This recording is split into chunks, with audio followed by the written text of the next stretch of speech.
മലയാളികൾ ലാലേട്ടൻ എന്നാണ് വിളിക്കുന്നത്. നമ്മുടെ വീട്ടിലെ ഒരംഗമായി അല്ലെങ്കിൽ തൊട്ടയൽപക്കത്തെ പ്രിയപ്പെട്ട ഒരാളായി മോഹൻലാലിനെ മലയാളികൾ കാണുന്നു. സ്ക്രീനിലും സ്ക്രീനിന് പുറത്തും ആ സ്നേഹവും ആദരവും മലയാളികൾ മോഹൻലാലിന് നൽകിപ്പോരുന്നു. മലയാള സിനിമയുടെ ചരിത്രത്തിലെ തന്നെ ഏറ്റവും വഴക്കമേറിയ നടന ശരീരമാണ് മോഹൻലാലിൻ്റേത്. എത്രയോ തവണ ആയാസരഹിതമായ ആ അഭിനയശൈലി മലയാളികൾ കണ്ടു. ചിത്രവും കിലുക്കവും വന്ദനവും തേന്മാവിൻ കൊമ്പത്തുമെല്ലാം അസാമാന്യമായ ആ മെയ്വഴക്കത്തിനുള്ള ഉദാഹരണങ്ങളാണ്.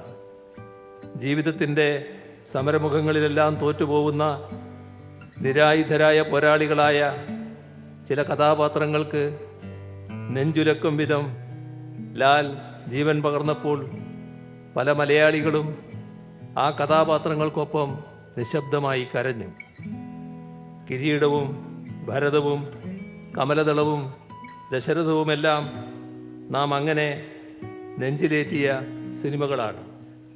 ഹിസ് ഹൈനസ് അബ്ദുള്ള പോലുള്ള സംഗീതപ്രധാനമായ സിനിമകളിൽ സെമി ക്ലാസിക്കൽ ഗാനങ്ങൾക്കനുസരിച്ച് സ്വരസ്ഥാനം തെറ്റാതെ ദ്രുതഗതിയിൽ ചുണ്ടുചലിപ്പിച്ചും ചടുലമായ ചുവടുകൾ വെച്ചും ലാൽ ആസ്വാദകരെ വിസ്മയിപ്പിച്ചു. 18-ാം വയസ്സിൽ തിരുനോട്ടം എന്ന പടത്തിൽ തുടങ്ങി ഈ 65-ാം വയസ്സിലും അദ്ദേഹം തൻ്റെ അഭിനയ സപര്യ അനുസ്യൂതം തുടരുന്നു. കഴിഞ്ഞ 48 വർഷങ്ങളിൽ 360-ൽ പരം സിനിമകളിൽ മോഹൻലാൽ വേഷമിട്ടിട്ടുണ്ട്. 1986-ൽ 34 സിനിമകളിൽ അദ്ദേഹം അഭിനയിച്ചിരുന്നു.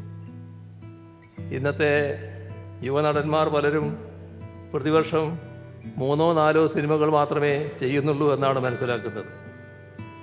അതറിയുമ്പോഴാണ് വൈവിധ്യമാർന്ന ശൈലികളുള്ള നിരവധി സംവിധായകർക്കും വ്യത്യസ്ത പ്രമേയങ്ങളുമായി വന്ന നിരവധി തിരക്കഥാകൃത്തുക്കൾക്കുമായി അദ്ദേഹം തൻ്റെ കഴിവും സമയവും ഊർജവും ഒരു വർഷം 34 സിനിമകളിൽ സമർപ്പിച്ചത്. അതോർത്ത് നാം അത്ഭുതം കൊള്ളുക. അങ്ങനെ നിരവധി അഭിനയ പരീക്ഷണങ്ങളാലും നിരന്തര പരിശീലനത്താലും കടഞ്ഞെടുത്ത അസാമാന്യ വഴക്കമുള്ള താരസാന്നിധ്യമായി മോഹൻലാൽ മാറി. അതുകൊണ്ട് തന്നെ അപാരമായ വൈവിധ്യം നിറഞ്ഞ വേഷപ്പകർച്ചകളാണ് കഴിഞ്ഞ 4.5 പതിറ്റാണ്ട് കാലമായി നാം കണ്ടുവരുന്നത്. 1980-ൽ മഞ്ഞിൽ വിരിഞ്ഞ പൂക്കൾ എന്ന ചിത്രത്തിൽ നായകൻ്റെ പ്രതിയോഗിയായാണ് മോഹൻലാൽ രംഗപ്രവേശം ചെയ്തത്. പിന്നീട് 80കളിൽ മോഹൻലാൽ അവതരിപ്പിച്ച കഥാപാത്രങ്ങളേറെയും മധ്യവർഗ മലയാളി യുവാവിൻ്റെ ജീവിത പ്രശ്നങ്ങൾ ഹൃദയസ്പർശിയായി അവതരിപ്പിക്കുന്നവയായിരുന്നു.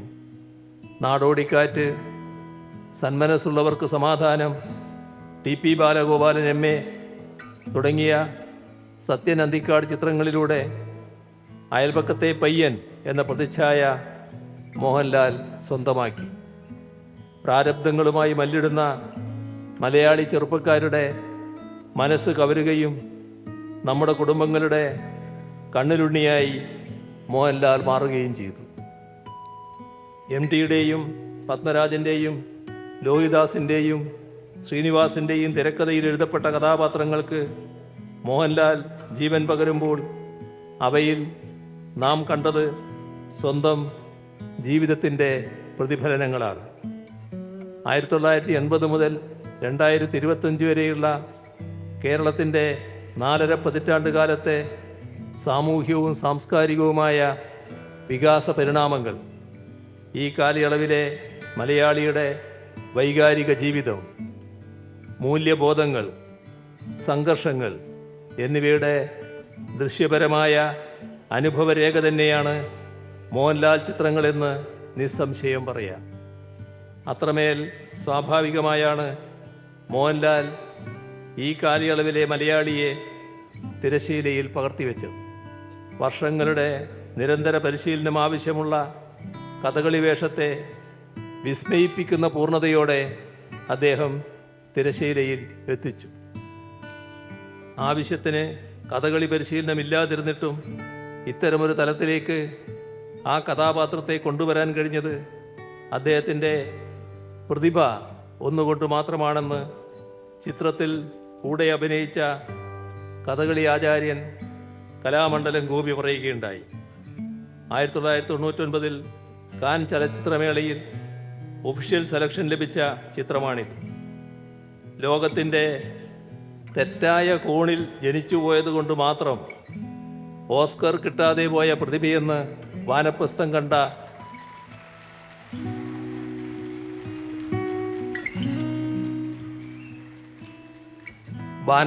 കണ്ട ഫ്രഞ്ചുകാർ പറഞ്ഞപ്പോൾ ഇവിടെ ജനിച്ചതുകൊണ്ടാണ് ഇത്രയും നല്ല വേഷങ്ങൾ കിട്ടിയത് എന്ന് വിനയാന്യതനായി മറുപടി നൽകിയ മോഹൻലാലിനെ മലയാളിക്ക് അഭിമാനത്തോടെയല്ലാതെ കാണാനാവില്ല. ആ വാക്കുകളിൽ നിറഞ്ഞു നിൽക്കുന്ന കേരളമെന്ന വികാരം മാതൃകാപരമാണെന്ന് പറയട്ടെ. കാവാലൻ നാരായണപ്പണിക്കർ സംവിധാനം ചെയ്ത കർണഭാരം എന്ന സംസ്കൃത നാടകം Mohanlal Delhi national school of ഡ്രാമയിൽ അവതരിപ്പിക്കുകയുണ്ടായി. മഹാഭാരത കഥയെ ആധാരമാക്കിയുള്ള ഛായാമുഖി എന്ന നാടകത്തിലും അദ്ദേഹം വേഷമിട്ടിട്ടുണ്ട്. അങ്ങനെ തിരശീലയ്ക്ക് പുറമെ അരങ്ങിലും തൻ്റെ അഭിനയകലയുടെ അപാരത മോഹൻലാൽ കാട്ടിത്തന്നു.